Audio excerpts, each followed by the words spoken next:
पाकिस्तान में मानसून बारिशें सब बहा ले गईं। गवादर से योब तक तबाही ही तबाही। नोश की चमन, तोबा चकजई, पिशीन, किला अब्दुल्ला में मुतासरीन मुश्किल में। अहम शाहराहें बह जाने से मुतासरीन तक खुराक पहुँचाना मुश्किल हो गया।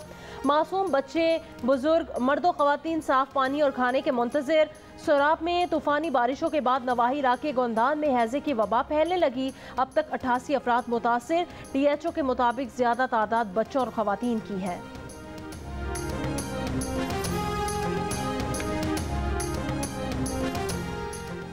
पंजाब के मुख्तलिफ शहरों में बारिश।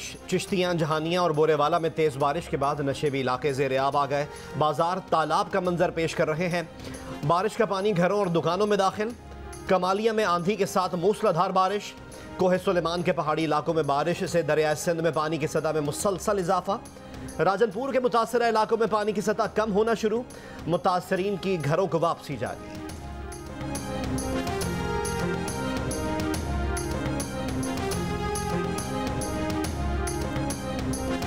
हुकूमत का इलेक्शन कमीशन के फैसले की रोशनी में मजीद कार्रवाई के लिए सुप्रीम कोर्ट जाने का फैसला। PTI ममनुआ फंडिंग के मामले को मिसाल बनाया जाएगा। वजीर आजम की ज़ेर सदारत इत्तेहादी जमातों के कायदीन के इजलास की अंदरूनी कहानी। तमाम इत्तेहादी सुप्रीम कोर्ट से फुल कोर्ट तश्कील देने का मुतालबा करेंगे। PTI की मरकजी क़यादत के नाम ECL में डाले जाने का इम्कान।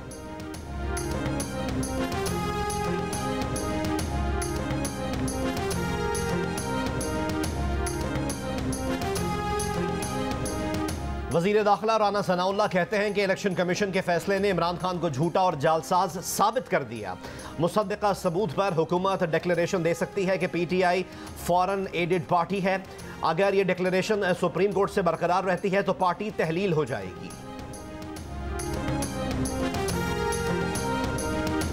तहरीक इंसाफ ने इलेक्शन कमीशन का फैसला बदनीयती पर मबनी करार देकर मुस्तरद कर दिया। इस्लामाबाद हाई कोर्ट में चैलेंज करने का ऐलान।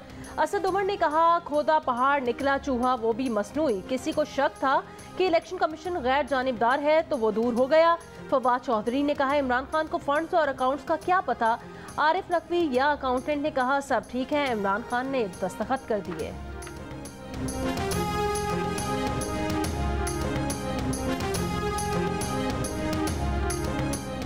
इमरान नियाजी वाहिद लीडर है जिसने खैरात में भी करप्शन ईजाद की।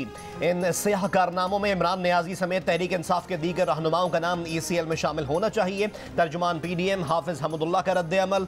कहा, आइन के आर्टिकल 17 और 62(1)(f) के तहत इमरान नियाजी के खिलाफ कार्रवाई ज़रूरी है। इलेक्शन कमीशन ऑफ पाकिस्तान के फैसले ने साबित किया कि तहरीक इंसाफ फॉरेन एडेड और इम्पोर्टेड जमात है।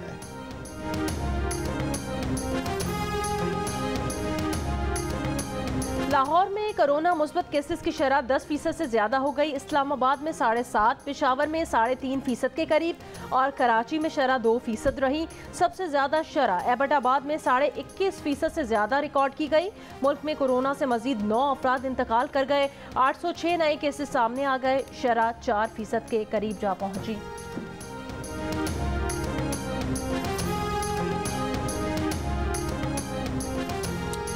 हेलीकॉप्टर के हादसे में शहीद commander 12 core lieutenant general Sarfaraz Ali समेत 6 फौजी अफसरान की नमाज जनाजा मलीर गैरेजन में अदा। शोहदा की मैयतें आबाई इलाकों को रवाना कर दी गई। इंटरबैंक में डॉलर 88 पैसे सस्ता। एक अमरीकी डॉलर 237 रुपये 50 पैसे का हो गया। अमरीकी हाउस स्पीकर नैंसी पेलोसी के दौरे ताइवान पर चीन का एहतजाज। अमरीकी सफीर निकोलस बर्न्स को तलब करके सख्त एहतजाज। कहा, अमरीकी इकदाम जारहाना नौइयत का है जिसके इंतहाई संजीदा नताइज होंगे। अमरीकी एवान नुमाइंदगान की स्पीकर नैंसी पेलोसी कहती हैं कि हम ताइवान के साथ अपनी वाबस्तगी तर्क नहीं करेंगे। ताइवान के साथ अपनी पायदार दोस्ती पर फाख्र है।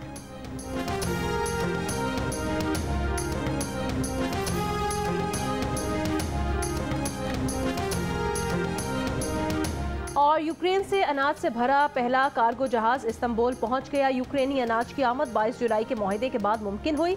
मुआहदे के तहत यूक्रेन 23 मिलियन टन अनाज आलमी मार्केट को फराहम करेगा।